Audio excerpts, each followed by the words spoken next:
So there's there's always situations that are going to come up that we're not sure, we don't have all the answers for, of course. And so we always have backup plans to our backup plans. That's what makes me feel really good about where I'm sitting in life. And that's what I help my clients do. But if we can create some kind of a system where we can make more educated decisions, that's really the goal here. So today's just kind of a high level overview. I'm really happy for you to interrupt me and ask questions or put things in the chat or comment on things. So I kind of want it to be a discussion. And then really each of these items we're going to go through could be like another class of itself, right? Okay, so understanding, organizing, and leveraging your money. So those are the 3 topics we're going to go over today.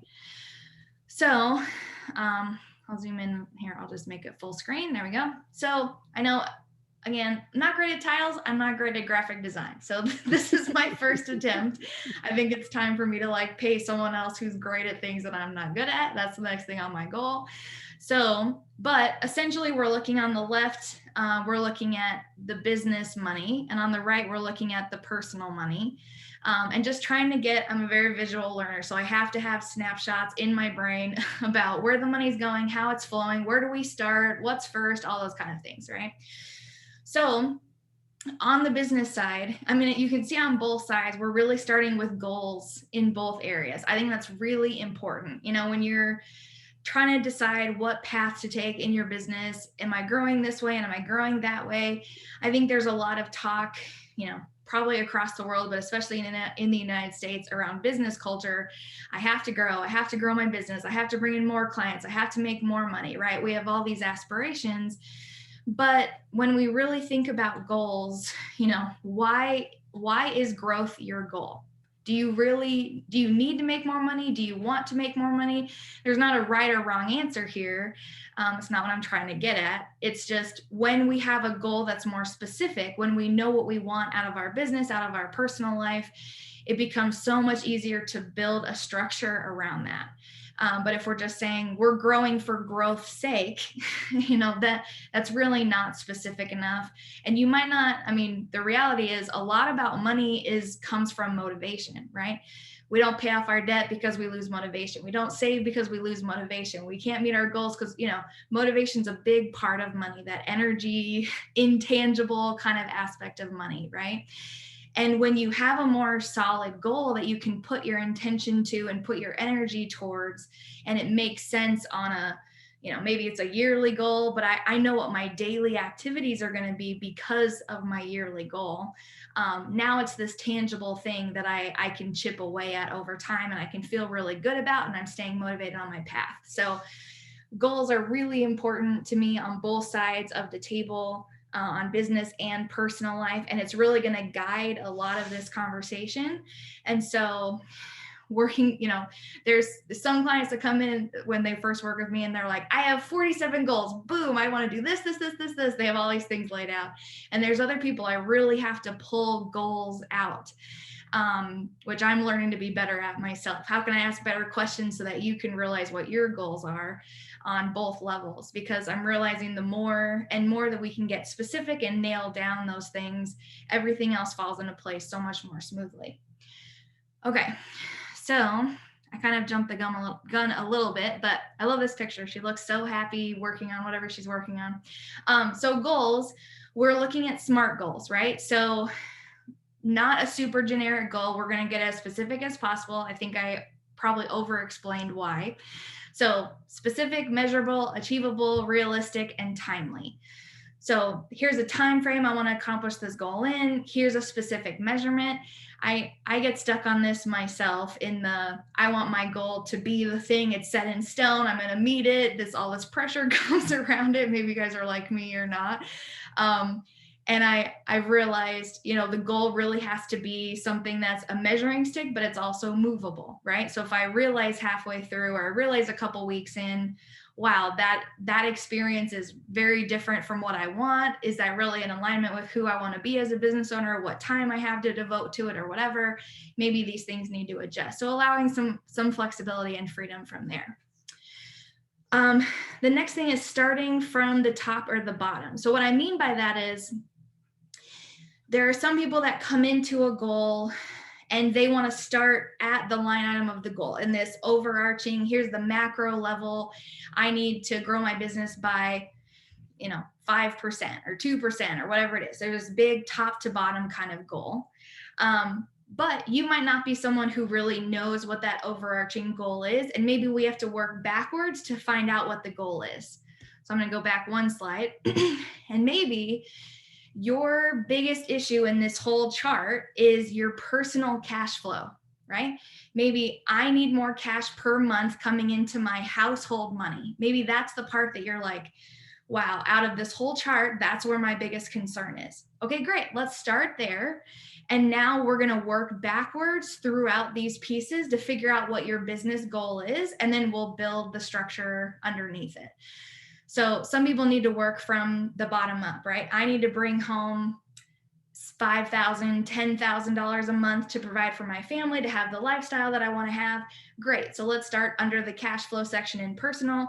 And now we're going to work back through, through the equation to figure out what that ultimate goal is. So you can work, we can work it in either direction to get to that more specific goal for you. So similar here, start from top to bottom. Personal goals can dictate business, business can dictate personal, and finding that balance there of what really feels good, right? What is the lifestyle that I'm really trying to create?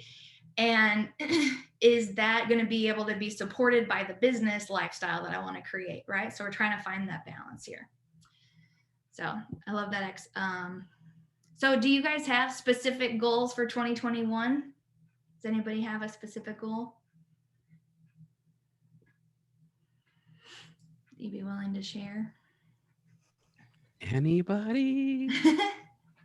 I'm sure you do, Jonathan. Oh yeah, of course. You're a very goal-oriented person.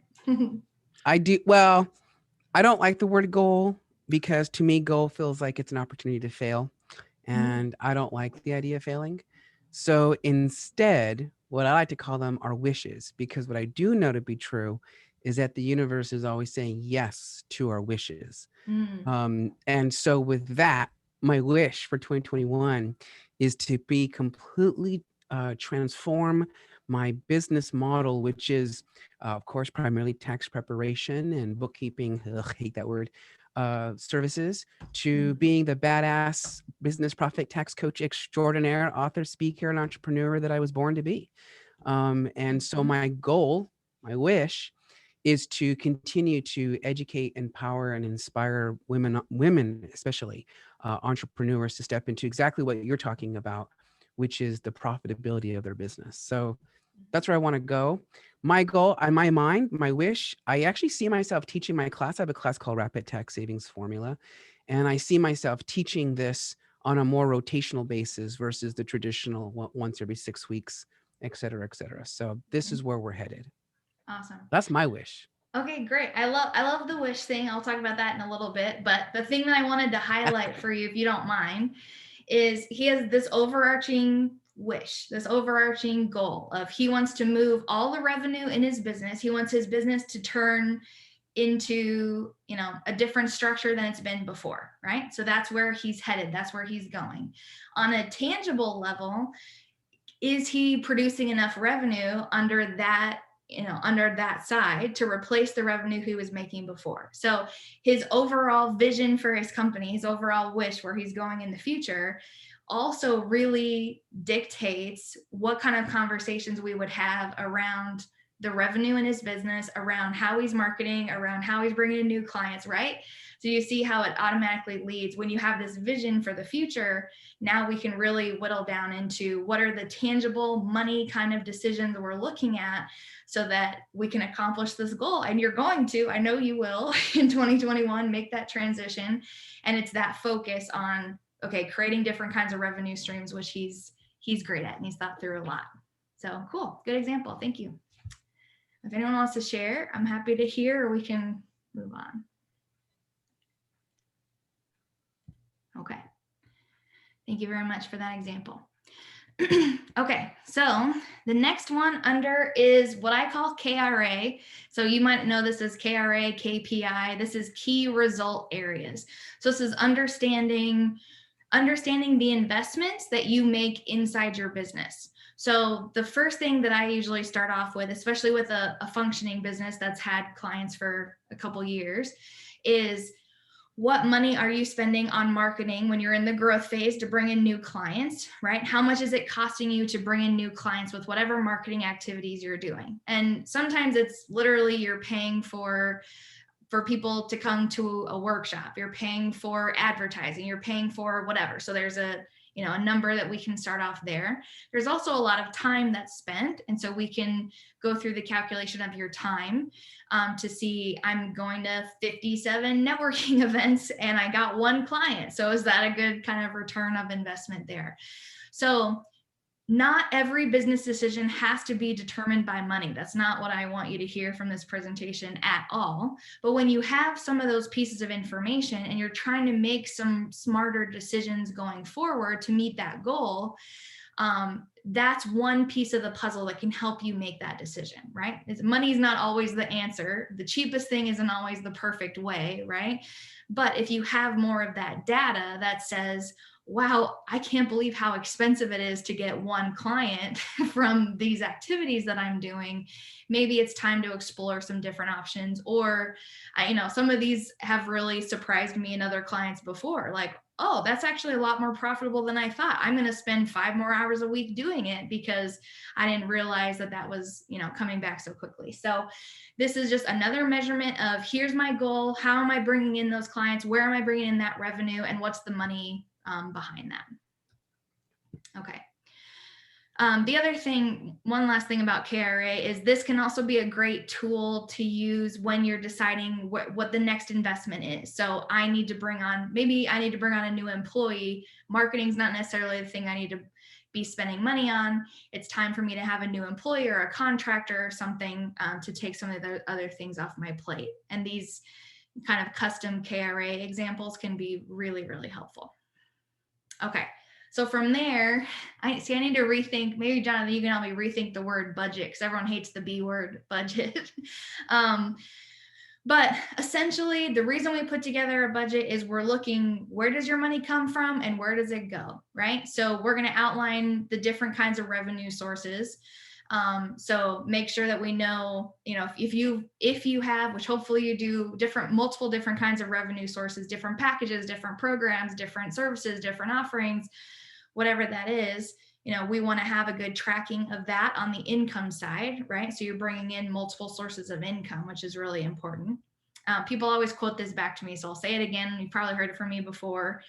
I read this book, The Millionaire Mind, and it's qualitative and quantitative studies of millionaires, and the average millionaire has 7 sources of income.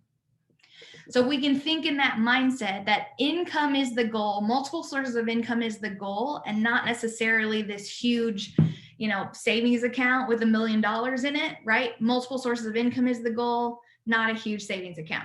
So if we think through like that on the budget, that's where we start, is tracking where that income is coming in. Then from there, where does the money go, right? So if there's different portions of your business, like fixed expenses, variable expenses, that you can be laying out for yourself, then understanding, wow, I think I can slim it down here. When you see those numbers out, it's amazing how many times you're like, wow, I'm still paying for that thing. I can't believe I'm still paying for that thing. Those things happen very frequently in businesses as well. It's really easy to say yes to a different software. I have 3 or 4 I'm using. It's absolutely ridiculous. So what are some things that I can slim down on a monthly basis, and how can I be a little bit more efficient? So those kind of things are just going to increase your profitability down the road. So knowing where it's come from and knowing where it goes is a great piece. Okay. And then Jonathan's favorite word, bookkeeping. Bookkeeping is the reason I bring this up at all. Honestly, it's not my favorite thing. I pay someone else to do bookkeeping at this point. Is we can make everything on the business side flow and talk to each other. So what I mean by that is, here's my specific goal that has to do with my revenue sources. Here's my KRA that says how much I'm paying for those revenue sources to really be a reality. Here's how much it costs to bring in this new client, right? Then the budget has all those very similar line items. Here's the different income sources that I'm receiving. Here's the expenses that I'm paying. Then your bookkeeping is still in alignment with all those items. The reason that we take a little bit of time to put those things together is you want your day-to-day interaction with money to be easy and to flow. So when those things are communicating well and you're using the same terms all down the line, and your financial advisor and your CPA and your tax person, you're all on the same page about what you call certain things, it's going to be so much easier for you to go in and take a glimpse of your bookkeeping, a glimpse of your budget, and say, hey, fantastic, I'm on track. That's what I expected to happen. Or, whoa, maybe we need to make an adjustment. It's easier to have those quicker responses so you can get back to the part of your business that you probably enjoy doing more. So keeping those 4 areas in alignment on your business will be incredibly helpful, more helpful. And then from there, we move to the profit side, where we decide how much of that money is really my money, right? How much of that money can I take out and put in my account? How do I decide what my salary is? And then hopefully you're at some point in your business where you're giving yourself bonuses or owner's compensation, right? So you want to get to that point for sure. Maybe on a quarterly basis, maybe it's once a year, whatever works for the flow of your business. And from here, and I know you guys probably know this one because it's a very popular book, but this is where we bring in some of these concepts from Profit First. And we design a system of, working alongside of someone like Jonathan, who's helping you with those quarterly tax estimations. And you're putting consistently, every time you receive income, what percentage of that goes to your profit account. What percentage of that goes to your tax account. What percentage of that is going to go to your expenses. And it becomes a more predictable process. So you're not constantly thinking through it, right? The first couple of years in your business, you're like, everything is new. And this is how I felt. I'm at the 2-year mark finally. And I'm like, the whole 2 years was, I'm learning something new. I'm trying to jump over this hurdle. I'm trying to learn this new thing. And everything is learning and everything is new. But we can get your money to a point where you're making those decisions quickly and automatically, and it's not a heavy thought process. And then you just know that when it's in the profit account, it's your business and you can celebrate, or it's your money and you can celebrate that. So does that make sense? So that's like the understanding how the flow is and the organization of the business, right? And then you're leaving one of the accounts that would be set up in this flow is for future expenses, for future investments in your business. So does anyone have, I know that's like a huge brief overview, but does that make sense, at least on the business side, before I move to the personal side? Any questions? It's a lot of, one of the biggest lessons I've learned in the past couple of years is a lot of money fear and struggle is the understanding and the organizing of the money, right? And once we get past those 2 hurdles, honestly, the leveraging is one of the easiest parts, which is what people think they come to me for is, I really want you to invest. I really want this life insurance thing. And that's great. But most of the headache that I've experienced from people is the understanding and the organizing of money. And if we can get you understanding your money and organizing your money in your business and your personal life, it's going to wipe out a lot of that confusion and frustration when it comes to the cash. So, okay. So profit is what we're looking for. So that we can take, so this is what I call it on the personal side, Jonathan. I call goals dream planning on the personal side. So we take that profit, obviously this is the part I care about. We take your profit and we're putting it into your home, into your personal life, into what you want to do with your money, how you're deciding to build wealth. So I'm going to go back to this slide for a second, just so we can look at this flow a little bit. So when the profit flows into the personal side, these are the different areas that I discuss with clients that we work through together of how we truly build wealth for you, right? So if you've heard me present at all before, you've probably heard me say, I'm looking how my clients build wealth, not get rich. We're not getting rich, we're building wealth, okay? And the reason I say it like that is because it is a transition of mindset. Because when you're in the building wealth mindset, like I said before, you're thinking about building income sources. You're thinking about growing assets, not just how much cash is in my savings account so I can buy my next car, or I can buy whatever I want to on a daily basis. Building wealth is this long-term journey that we're on together. So I'm going to go back to the dream planning slide, perhaps. Okay. So I really love this picture. So on the personal side, again, having this dream planning, this goal kind of experience with clients is really, really important, because again, it goes back to that intangible part of money. Where does your motivation lie? What are you looking for in the future? What kind of lifestyle are you trying to create? So a lot of people get stuck in the most I've ever made is $60,000. I'm a person who makes $100,000. I'm capped at whatever, right? We get in these kind of fixed mindsets about cash and about our income and about our earning potential and about our business's earning potential. And if you can do yourself one favor during your dream planning kind of experience, is stepping out of those labels, stepping out of your personal experience as much as you can, and letting yourself dream about what your life really could be, what you really want your life to be. I know there's not a lot of people who sit down and reflect about their money experiences, or about, what do we think of what do we think of rich people? What do we think of wealthy people? Do we have this love and admiration? Are we frustrated by people that are wealthy? Do we think people are only wealthy because they work really, really hard and I'm not willing to work that hard, or they had opportunities that I'm never going to have? I mean, what are those kind of stereotypes in our mind? So maybe we can take 2 seconds, and if you have any paper to jot down and think through, what are some of those things that you think about money? Do you have those labels of yourself? I'm going to make this much forever. I'm going to be somebody who lives in this size of house forever.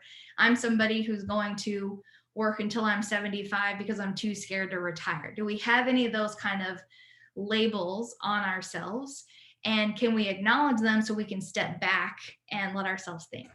So I'll give you a minute to do that.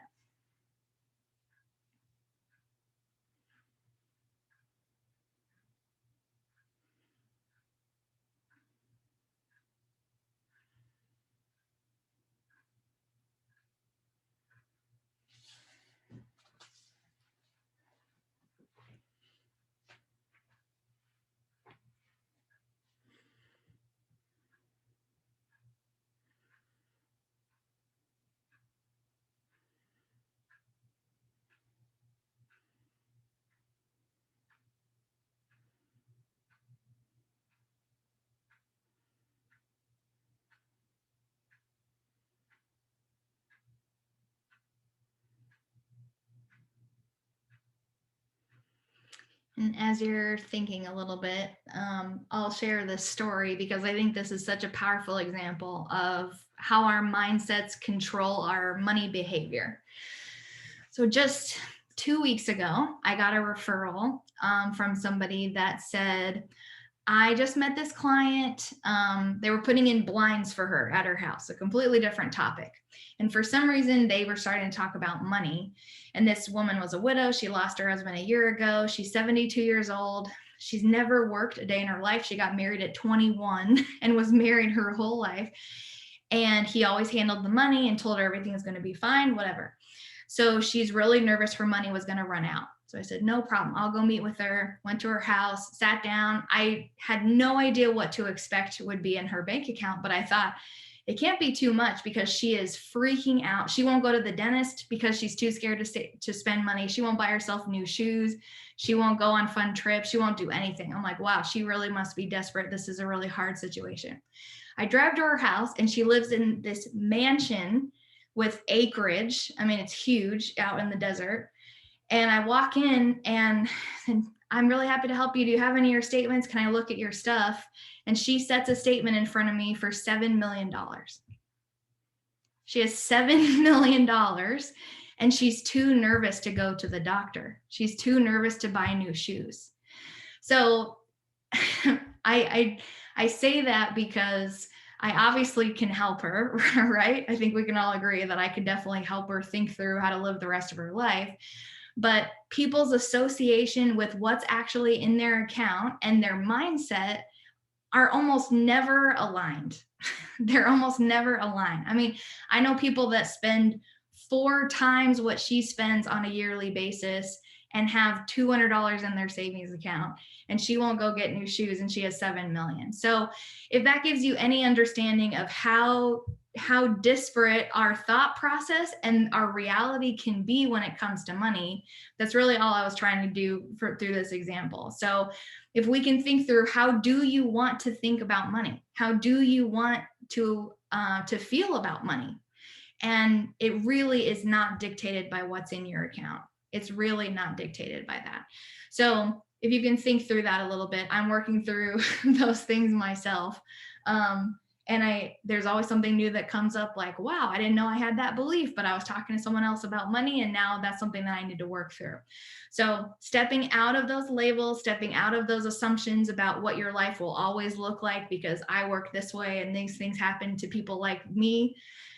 We have to step out of that if we're really going to think about what we want our life to be like. And then from that perspective, now we can put the pieces together on our personal life to make that a reality.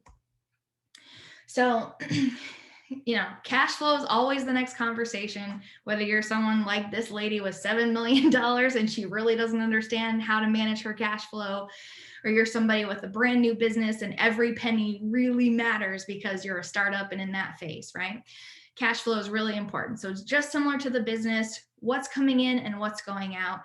Always with the mindset, we're all easing closer and closer to retirement. We all want to have that option on the table, right?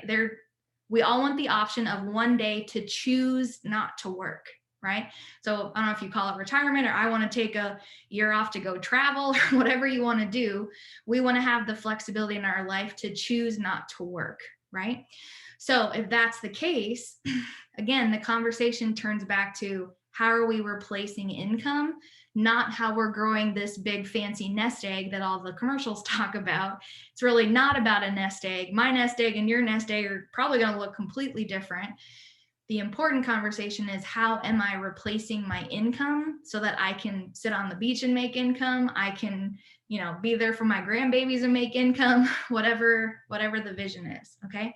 So cash flow, knowing your income, knowing your expenses is where we start. Then financial house is something that I came up with to really demonstrate, like, you're building the different aspects of this house, right? Just like a blueprint. So we start with the foundation, and the foundation really is your cash flow. How much money do you have at the end of the month after every penny is spent? So after all your expenses are paid, I should say it like that. After all your expenses are paid, how much cash flow is left? That's really the foundation of your house.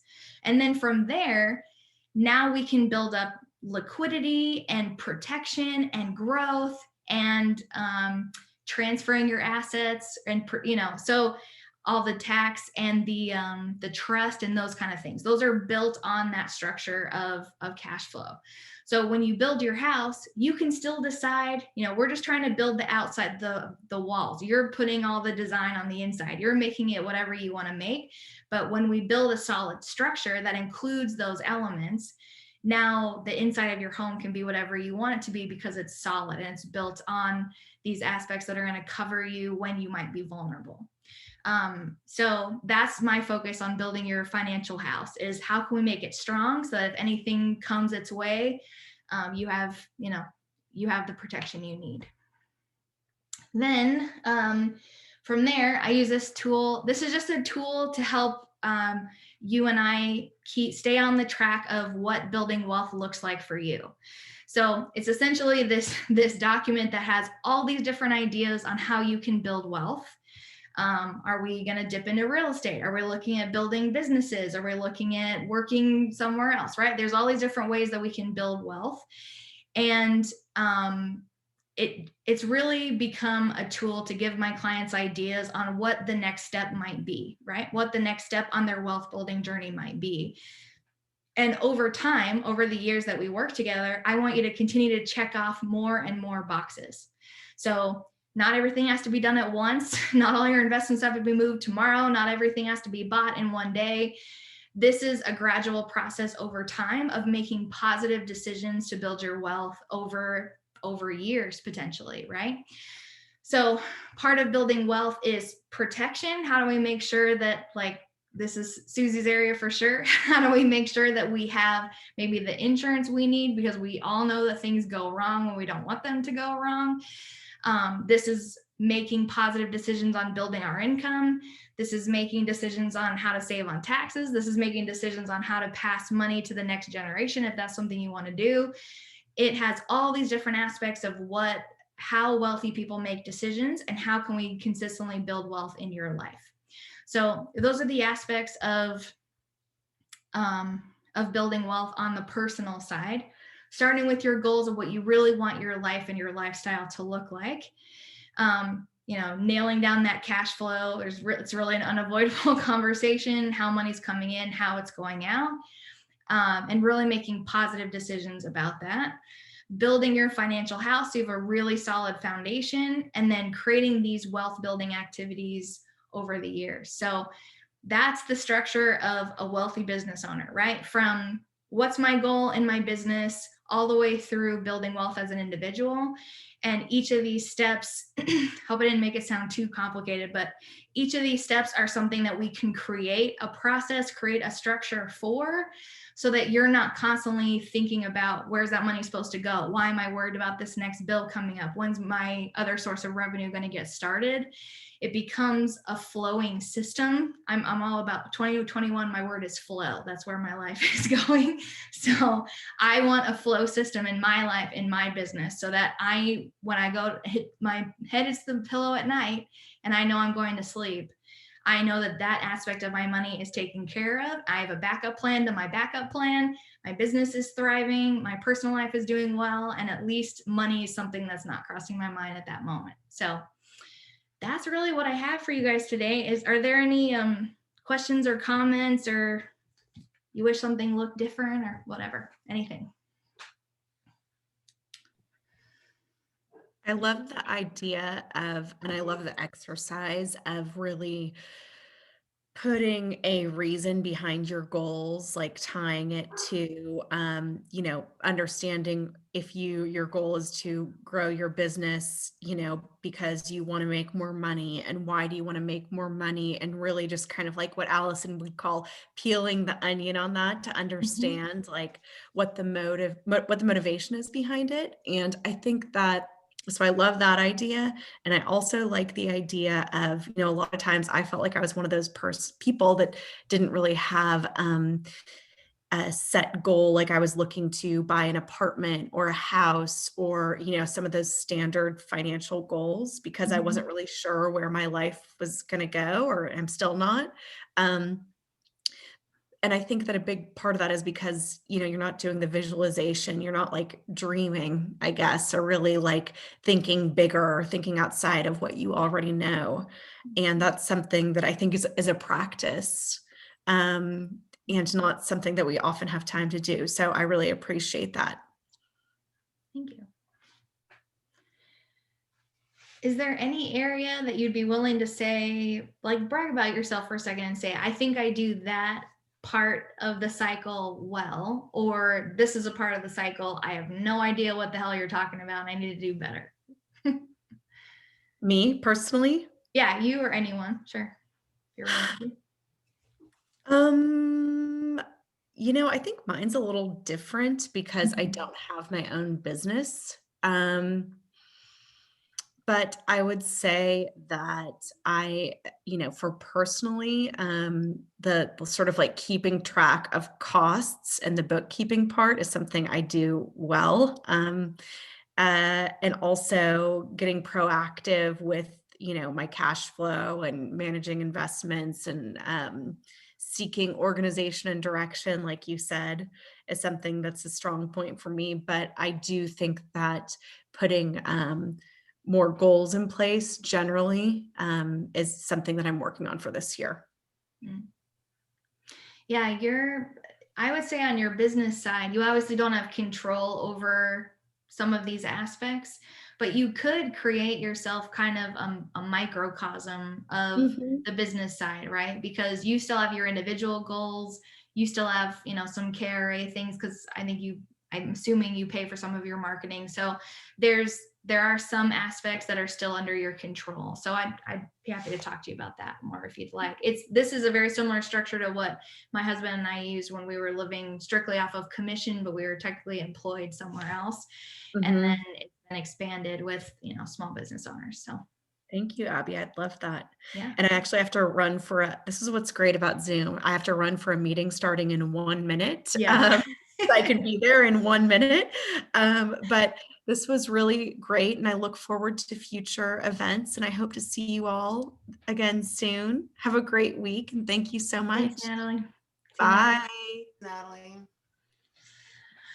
All right. Anyone else? You want to brag about yourself a little bit about what? Not you think you're doing well? bragging, Huh? but I read Profit First, but I read a lot of books on my net time. I know extra time, like when I'm cooking, when I'm walking my dog, when I'm Mhm. editing images, anything that I don't have to concentrate, I'm listening to books, right? Audiobooks. Mhm. And I stopped that one because I noticed that's not an audiobook book, because you want to sit down and you want to make notes and you want Right. to kind of focus. Right. I downloaded all the paperwork and everything else, but my goal this year is to implement that, because right now I know what I have to do, but I don't do it. So Mhm. I don't create budgets. I just have money coming in, and I know that I collect sales taxes, so I should have an account to move the sales tax I'm collecting aside, but I don't. So Yeah. you look at my numbers. My husband has it. Oh, nice numbers. No, not all that. That's not my it's not my money. Yeah. Part of that it's income taxes, part of that is sales taxes, part of that goes back to my business. So I'm probably making maybe 30% of what's in there Right. might be mine, so after expenses and all that stuff, right? Yeah. So that's my goal for this year. But I actually did the business mastery last year, Tony Robbins business mastery, which was incredible. And he gives a lot of little tips on how to increase revenue and how to go, although every business has a different structure. But I remember one of the things that really kind of got my attention was like, not all cash is made equal. You're looking at operating cash flow. That's what you're Mhm. looking for. So we went over all of it. I'm going, oh my God.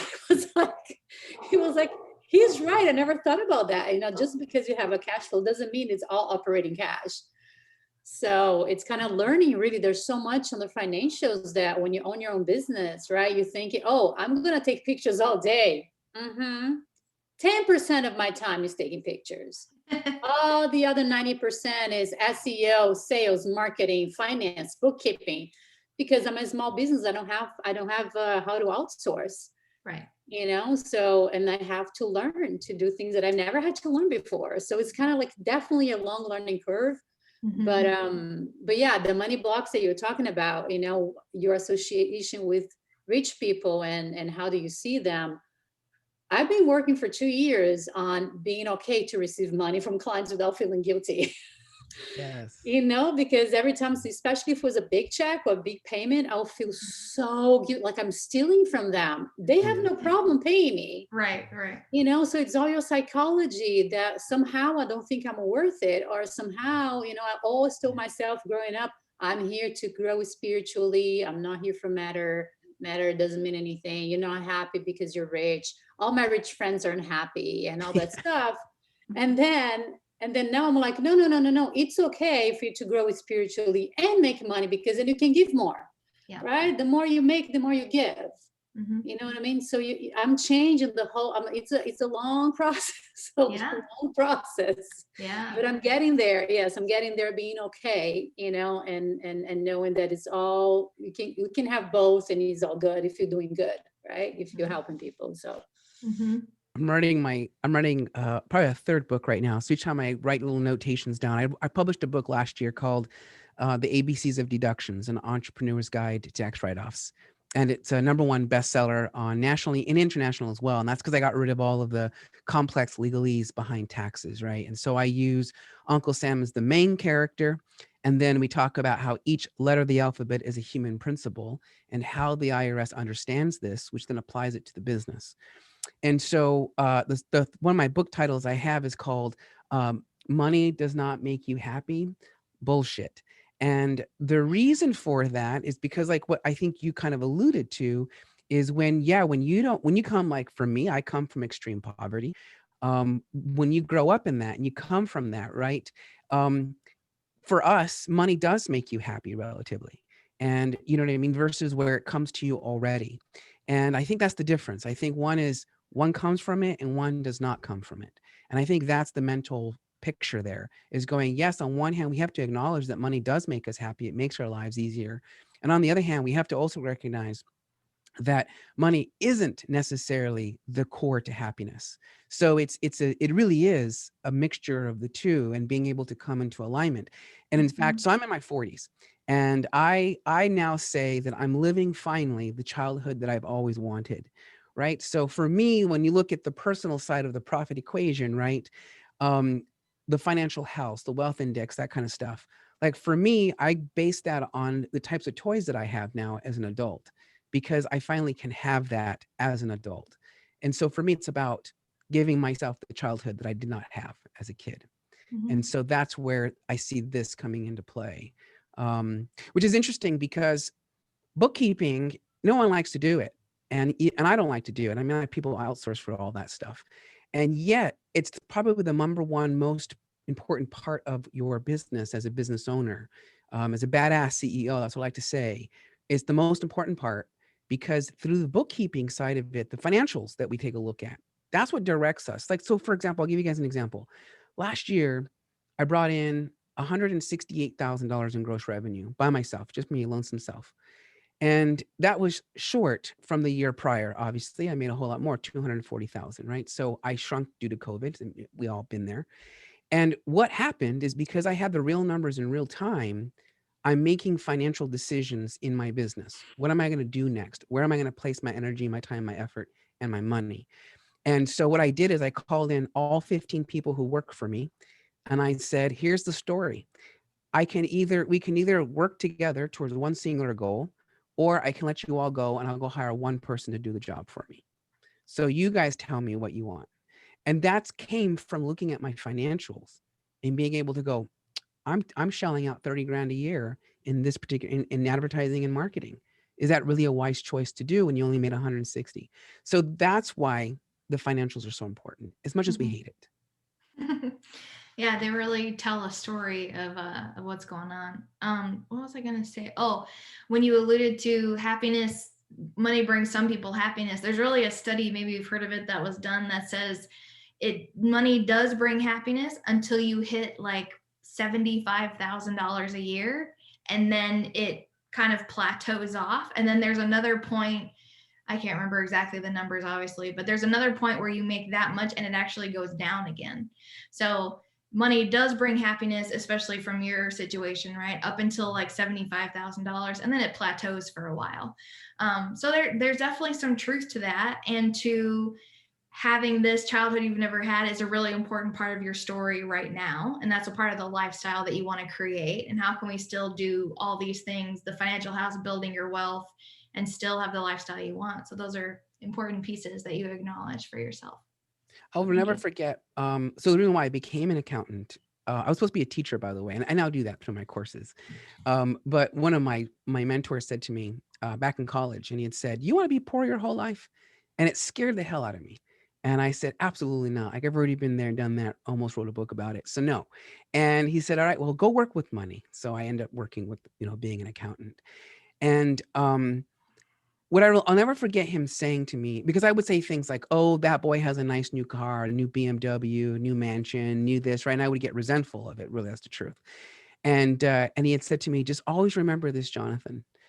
A lot of times people will buy these fancy gadgets, houses, cars, et cetera, but behind it, they owe somebody. And that's prison.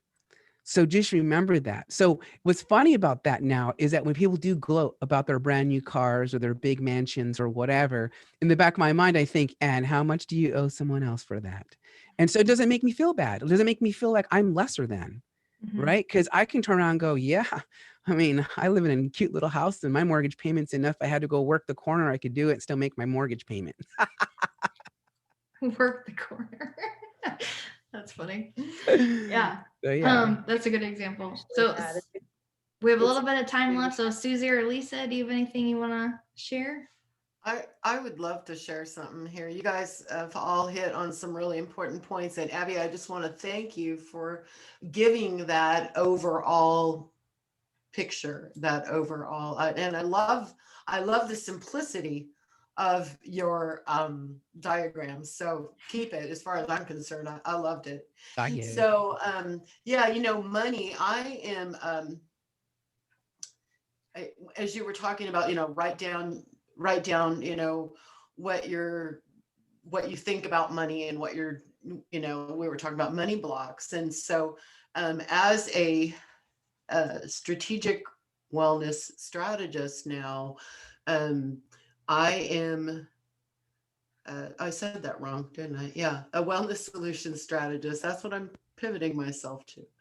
I work in the healthcare industry and I do help women who typically are in that sandwich generation where they've got either a child that they're raising or an adult child that they're still pretty involved with, and usually an aging parent that they have some responsibility for. And then they are the professional person who is just stressed out because everything is falling on their shoulders. So, what I help people do is re-examine all of their pillars of wellness and tie it into their healthcare, because health and wealth is part of that. How we look at money is all a part of one of those pillars, because without money, we can't do much with our life. We can't even buy health or healthcare for ourselves if we don't have enough money, right?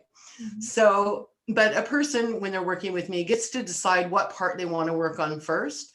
And so I have a plan that I have now, but I was just reviewing that and being what you were talking about. So, being um, at my age, and I'm over 60 now, I had to start over this last year. I left a job in February, was going to be building a business, had a plan, but then when COVID hit, just me like everyone else had to pivot.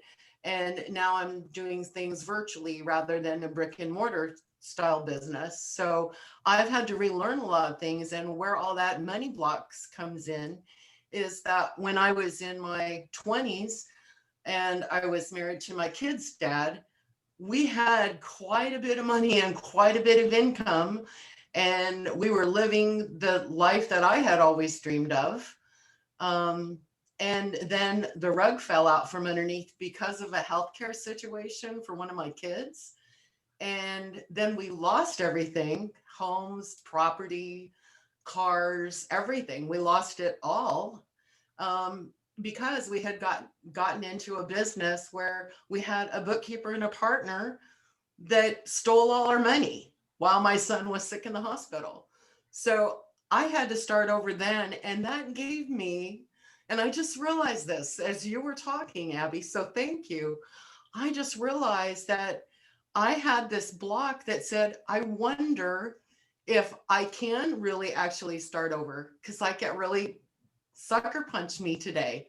Can I really start over at 60 when I've had all of this career now from that time to now?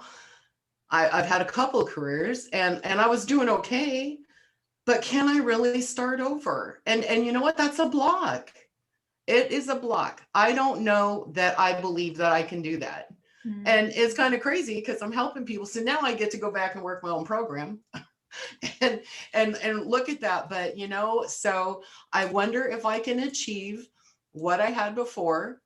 And then I'm wondering if there was an ageism thing too for myself, because that's something, especially women over 40 get hit with ageism Mhm. in the workplace. And I'm wondering if, people might look at me and go, oh, well, she's a little old, she's not really hip, she doesn't know what's going on. But that's in my head. So you just brought up a whole lot of stuff today. And I was like, oh crap. Anyway, just want to let you know, thank you, because all of this is, I'm here because I love to refer. I'm not an expert at money. I've always told my kids, go to, learn all you can about money and finance, learn all you can about computers and how that works, and then go do what you want to do. And neither one of them have done that, but that's okay. they have their own path. But, you know, I guess where I was going with that was since I'm not an expert in all this, I love being with all of you because I know that you are experts in what you do. And so as part of my wish, my desire, my plan, and my dream, I'm going to be referring people to you all to do what you do best as well. So it all works really synergistically, I think. But yeah, I didn't mean to blab too much, but there you go. No, that's good. Thanks for sharing. You need to introduce it to Janice. Well, yeah, that's a good idea. All right, Susie, I don't know if you have a 1 o'clock, but I really would love to hear from you if you want to share. Just really quickly, you know, as far as like what I'm doing well, I'm working on doing well. But I really resonated. Thank you for saying about the fear and organizing, because that's been my biggest challenge. But I've you know, because of that understanding. And it's funny, as a business owner, you're so close to your business, yet the financials are such a stranger. You know, and so you don't really know like how, you know, how it's working to your benefit. So a lot of things that you guys had mentioned definitely resonated with me. Kind of nice that I'm not the only one, you know, feeling with all of that. And and also I'm relieved that I'm going through some of the checklist of items to get to the ultimate, you know, goal in the wealth building index. So Yes. so that was pretty much all, you know, that I had. Yeah, it was definitely very good. So thank you very much. Yeah. Well, thanks so much, everyone, for being here. I really appreciate it. And thanks for being willing to share. I think part of learning about money and facing your money is learning how to talk about it and being willing to talk about it. I think that's a really important part. So that's why I did it like this instead of doing a webinar. Because I think it's really nice that we can connect a little bit on these topics and not be shy about talking about money. So I'm here for you, of course. I help other clients put these kind of things together and create a flow. So if you're ever interested, I'd love to talk to you more and work with you more. And I am so honored that you would take an hour out of your day to hang out with me. So thank you so much. And I'll send the recording out. And if it's okay, I can send your contact information to each other. So if you're okay with that. Okay. Fantastic. Absolutely. Thank you for doing this. Nice meeting you. Yes, thank you very much. See you guys later. Thanks. Have a good week. Bye, guys. Nice meeting you. Awesome job, Abby. Thank you. Yes, this was